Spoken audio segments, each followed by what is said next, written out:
All right. Let's give it up for all the speakers one more time. Those were some great presentations. Way over my head.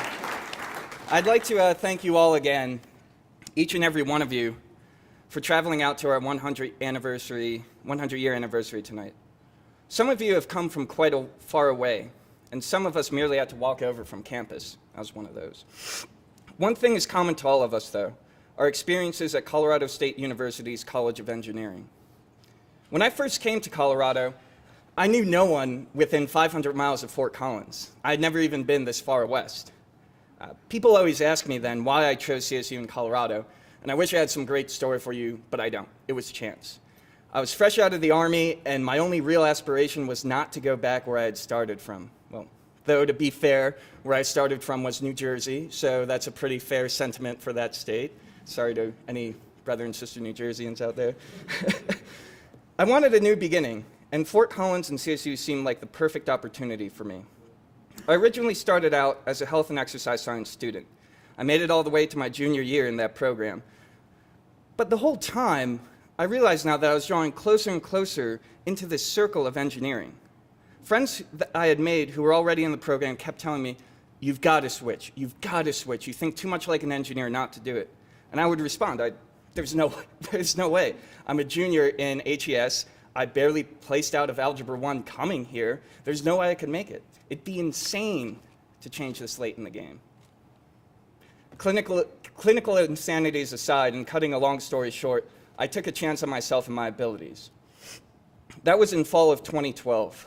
Today I am again a junior, this time in mechanical engineering, carrying a biomedical engineering minor, a math minor, membership in the Mesa Honor Society, and the presidency of CSU ASME.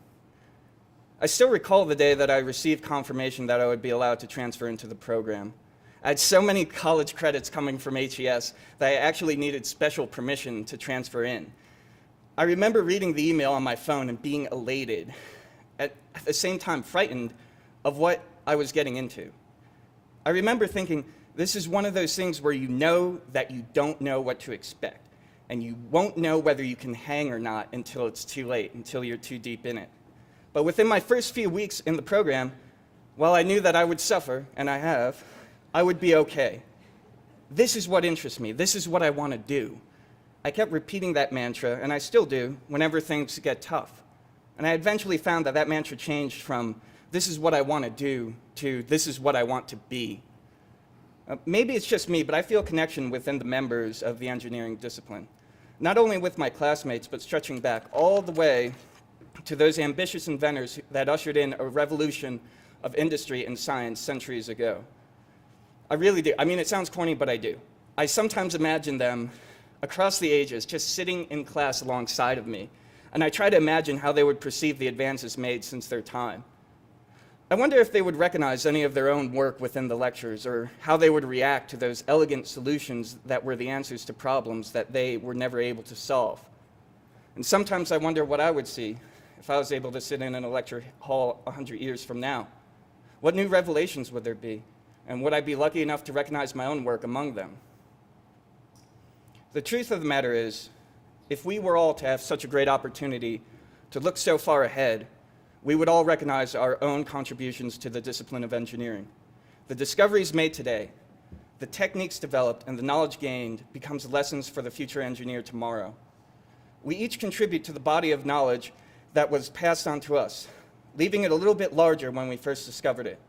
We continue its development for those who will come after us, as others did for our own generation of engineers. I'd like to think that these men and women, both past and future, could look at us here today in this room and recognize themselves in us. Awesome. We are united across the ages in our native curiosity, the love of a challenge, and our dedication to our chosen profession. It is more than just a job. It is a lifestyle, one that is always and always will continue to move the world. We have gathered here today to celebrate the passage of a century of ASME's involvement in CSU.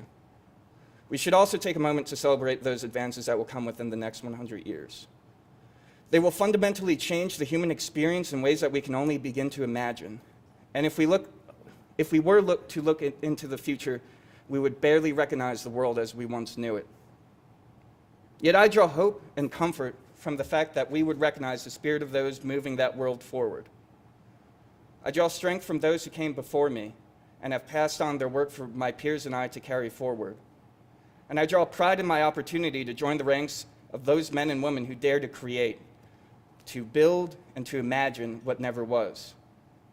I draw pride in what I am becoming here, miles from home, at CSU. I am, as you all are, the driving force in this world. We are engineers. Thank you.